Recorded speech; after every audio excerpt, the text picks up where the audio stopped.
hari pertama, raya pertama, saya balik daripada Puchong, saya ada lalu situ. Saya ada lalu situ, lebih kurang jam pukul 9, dekat dengan pukul 10 lah, lebih kurang. Saya lalu situ di kawasan tempat kejadian yang meletup tu.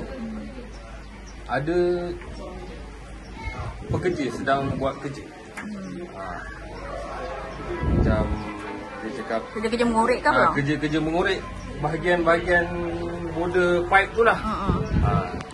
Sebenarnya benda-benda ni memang lama dah kita orang tanya-tanya. Kita tanya-tanya adakah benda ni diluluskan ke ataupun tidak. Raya pertama tau, raya pertama diorang dah start kerja. So mungkin semalam raya kedua diorang pagi dah start kerja. Benda tu yang terjadi. Memang saya nampak ada satu beho dengan korek dengan di kawasan Rizab tu. Di kawasan Rizab tu lah. Rizab border pipe tu.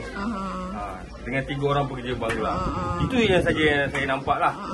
Macam-macam site supervisor ke officer ke memang saya tak nampak lah. Abang sebagai wakil penduduk lah kan, bila keadaan ni berlaku, bila musibah ni berlaku, semua keadaan penduduk di area ni macam mana sebenarnya? Masa kejadian tu berlaku, memang keadaan memang macam kelang kabut dah. Memang tak tentu arah dah. Memang benda yang kita orang tak nak tu, dia terjadi. Sebab tengah cuti, semua orang kat rumah ya. Orang tengah relax. Abang saya ni pun baru bangun tidur.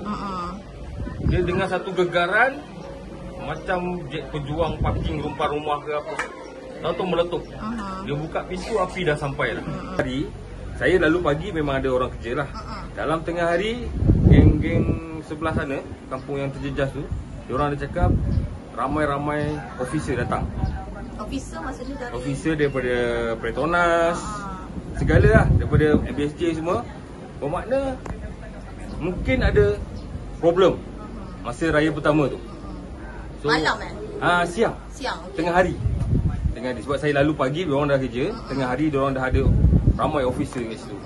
Mungkin ada dah jadi sesuatu yang kita tak tahu. Ada problem ke apa masalah. Mungkin diorang tak sempat nak repair. Ini hari sudah, hari kedua sudah meletup. Itu macam lah. Itulah ceritanya sebenarnya. Tapi di yang terjejas teruk tu di kampung apa nama? Paling teruk saya tengok daripada keadaan sekitar sekarang ni, yang paling teruk belah kampung. Kampung apa tu nama? Kampung Kuala Sungai Baru. Okey. Bersempadan dengan Kampung Tengah.